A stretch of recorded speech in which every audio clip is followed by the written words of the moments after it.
Hi guys, are planning your vacations to Goa, but आपको पता नहीं है गोवा की टॉप टूरिस्ट प्लेसेस के बारे में, आपको कहाँ कहाँ विजिट करना चाहिए। तो don't worry, I am here for you. मैं आपको दूंगी एक ऐसी लिस्ट जहाँ पर आपको कुछ भी मिस नहीं होने वाला है, सब कुछ आपको मिलेगा। आप गोवा के हिस्टोरिकल प्लेसेस के बारे में पूरी जानकारी इस वीडियो में पा सकते हैं, तो वीडियो को एंड तक ज़रूर देखिए, डोंट स्किप इट।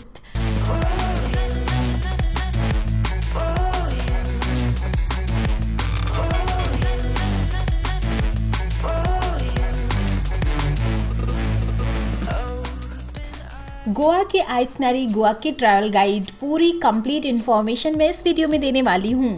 आपको जानना है गोवा के क्लब्स के बारे में, तो आज का ये गोवा ब्लॉग आपके लिए है। इस ब्लॉग में मैं बात करने वाली हूँ गोवा की बेस्ट टूरिस्ट प्लेसेस के बारे में या फिर best things to do in Goa के बारे में। अगर आपको गोवा के नाइट क्लब्स के बारे में जानना है, गोवा की नाइट लाइफ के बारे में जानना है, तो प्रीवियस वीडियोस को वॉच करना बिल्कुल मत भूलिए, क्योंकि वहाँ मैंने बहुत ही अमेजिंग से गोवा के क्लब्स के बारे में बताया है और गोवा की नाइट लाइफ के बारे में आपको पहले बहुत अच्छी इंफॉर्मेशन दी है। बट आज के इस ब्लॉग में बहुत ही स्पेशल कुछ होने वाला है, तो एंड तक इस ब्लॉग को ध्यान से देखिए, because Goa has well over 25 amazing beaches ranking from the full of life party destination to the serene and peaceful ones. North Goa's sprightly beaches like Baga Beach, Kolangut, Anjuna, and one of my favorite Arambol that necklace the northern coastline with tons of shakes, buzzing with life, serving lips, smacking delicious from the Konkan cuisine with cocktails and mocktails. तो इनके लिए गोवा के night clubs रात भर जागते हैं और थिरकते भी हैं। यूं कहूं कि गोवा जाना ही जाता है अपनी नाइट लाइफ के लिए। गोवा जैसी नाइट लाइफ का मजा आपको इंडिया में और कहीं नहीं मिलने वाला। बाय द वे, गोवा के क्लब और नाइट लाइफ के ऊपर मेरे सेपरेट वीडियोस हैं, जिन्हें देखना बिल्कुल मत भूलिए और चैनल को सब्सक्राइब करें। पेज पर जाकर आप गोवा के कई सारे वीडियोस हैं, उन्हें देखिए, आपको मजा आएगा। तो आज के इस ब्लॉग में मैं बात करने वाली हूँ गोवा के टूरिस्ट अट्रैक्टिवेशंस के बारे में। गोवा में टूरिस्ट प्लेसेस कौन कौन सी हैं, कौन कौन सी जगह पे आप विजिट कर सकते हो और क्या क्या कर सकते हैं। तो इस लिस्ट में पहला नाम आता है, आप दूधसागर जा सकते हैं, जीप सफारी कर सकते हैं, मसाला मैजेस्टिक वाटरफॉल जा सकते हैं, स्पाइस प्लांटेशन साइट्स को विजिट कर सकते हैं, और एक और चीज जो गोवा में आपको करनी ही चाहिए, that is historical sight seeing. Here are 32 historical places you must visit in the tourist places। और इस बारे में अगर आपको जानना है तो ये वाला ब्लॉग आप पूरा का पूरा देखिए, इसके बाद आई एम श्योर आप रुक नहीं पाएंगे इन टूरिस्ट प्लेसेस को विजिट करने से। चूंकि गोवा अपने चर्च के बारे में जाना जाता है, तो आज मैं चर्च के साथ साथ इनके बारे में बताऊंगी और साथ ही मैं आपको और ऐसी चीजें बताऊंगी कि उनके अलावा आप क्या क्या कर सकते हैं गोवा में, जो कि जनरली लोग नहीं जानते। बहुत कम लोग जानते हैं कि गोवा में जाने के बाद उन्हें क्या क्या करना है या वो कहाँ कहाँ जा सकते हैं। या बहुत सारी टूरिस्ट ऐसी प्लेसेस हैं जहाँ जाए बगैर वो आ जाते हैं, यानी वो सिर्फ बीचेस को एंजॉय करके लोग आ जाते हैं। तो गोवा बियॉन्ड बीचेस भी है। जी हाँ, गोवा बियॉन्ड बीचेस भी है, जो कि आपने एक्सप्लोर अगर नहीं किया है तो बनता है। तो सबसे पहले मैं बात करूंगी बेसिलिका ऑफ बॉम जीसस की। This is most famous historical place in Goa. It is a UNESCO world heritage site, तो यहाँ जाना तो बनता ही है। साथ ही आप जा सकते हैं Se cathedral, one of the largest church in the whole Asia. Se cathedral took nearly 80 years to get constructed. It was established to remember the victory of the Portuguese over the Muslim rurals in the city। अब इसके बाद आप जा सकते हैं fort Agoda.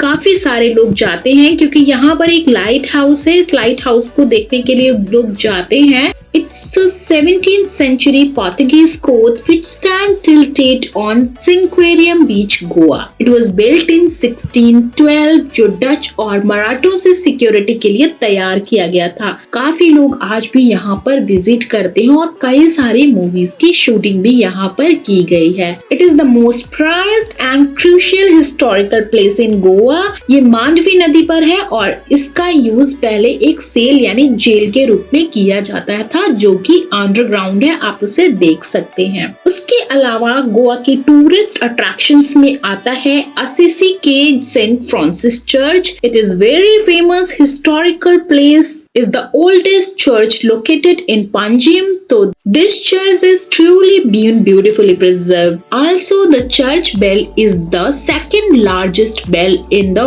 whole world.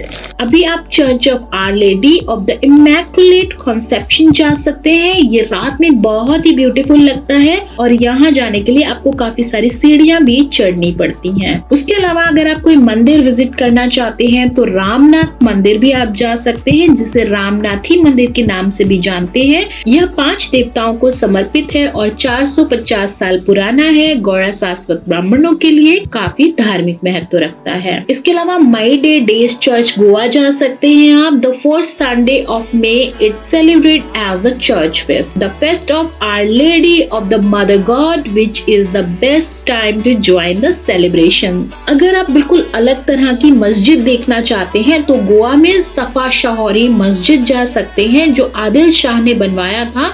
It's a beautiful मस्जिद, आप इसे विजिट कर सकते हैं। इसके अलावा monastery of Saint Augustine Goa जा सकते हैं जो 17th सेंचुरी का स्ट्रक्चर है। सेंट कैथरीन चर्च जा सकते हैं। रोम के सेंट पीटर्स बेसिलिका से काफी मिलता है तो आप इसे देख सकते हैं। अगर हम गोवा में फोर्ट की बात करें तो काबू दे रामा फोर्ट काफी ज्यादा फेमस है। Cabo de Rama fort is frequently associated with the legend of Ramayana. ऐसा मानते हैं कि 14 साल के वनवास के दौरान यहाँ राम, लक्ष्मण और सीता रहे थे। साथ ही आप कोरजुराम फोर्ट जा सकते हैं जो मापुसा नदी के पास एल्डोना गांव में है। ये एक हिडन जेम है, इसलिए यहाँ आपको ज्यादा लोग नहीं बताएंगे इसके बारे में। यहाँ आप जाकर हिडन जेम का मजा ले सकते हैं। और कोई मंदिर विजिट करना है तो आप शांता दुर्गा टेम्पल जा सकते हैं। It is the largest temple complex in Goa. It is dedicated to goddess Durga और ये एक इंडो पोर्टुगीज स्टाइल का आर्किटेक्चर है, तो इसे आप देख सकते हैं। साथ ही आप गोवा में ताबंडी सुरला जा सकते हैं, also called the Mahadev temple, that is dedicated to lord Shiva, known to be one of the oldest temple in Goa. तो इस वाले टेम्पल को आप विजिट कर सकते हैं। The temple is built entirely black basalt और ये मंदिर सुरला नदी के किनारे है, शायद इसकी वजह से इसका नाम सुरला पड़ा है। नेचुरल ब्यूटी इसके चार्म को और ज्यादा बढ़ा देती है, तो यहाँ आप अपना क्वालिटी टाइम स्पेंड कर सकते हैं। साथ ही आप जा सकते हैं कोट तिराकोल, गोवा में है। साउथ गोवा में अगर आप हैं तो आप कोट तिराकोल जा सकते हैं। It serves as the marvels fort Tiracol hotel, offering a rare vacation experience different from the chilled agenda of tourism in Goa. तो अगर आप एक अच्छा एक्सपीरियंस वेकेशंस का लेना चाहते हैं, कोट तिराकोल जा सकते हैं। साथ ही आपको एक और जगह गोवा में विजिट करना चाहिए, that is Shri Mahalakshmi temple Bandora. This temple is dedicated to goddess Mahalakshmi with the quite unique feature that is linga on the head on the deity, यानी देवता के सिर पे एक लिंगा है जिसकी वजह से ये मंदिर है, ये अपने आप में एक अलग ही तरीके का फील देता है। ऐसा मंदिर मैंने इससे पहले कहीं नहीं देखा। This temple was established in 1866 after the original shrine was destroyed by the Portuguese, and it's a magnificent example of tradition Konkani temple architecture। अब हम जिसकी बात करने वाले हैं उसे भी आपने कई सारी मूवीज में देखा होगा, that is Chapora Fort। Chapora Fort is in North Goa and is located 10 km away from Mapusa। The fort is undoubtedly most famous fort in Goa। तो ये वाला तो मस्ट विजिट बनता ही है। साथ ही आप सिंक्वेरियम फोर्ट गोवा जा सकते हैं, located at the distance of 18 kilometre from Panjim. तो अगर आप शॉपिंग के लिए पंजिम की तरफ जा रहे हैं तो ये वाला सिंक्वेरियम फोर्ट आप विजिट कर सकते हैं। This fort was constructed in 1612 and overlooks the beautiful Singperium beach. ये तो थे गोवा के कुछ ऐसे टूरिस्ट अट्रैक्शंस जिनके बारे में मैंने आज आपको बताया, लेकिन गोवा के मेरे प्रीवियस ब्लॉग्स को देखना बिल्कुल मत भूलिए and send your love by pressing like button. Stay connected to Wanderlust Jyoti. If you are new, then subscribe. Bye bye. Love you. Mwah.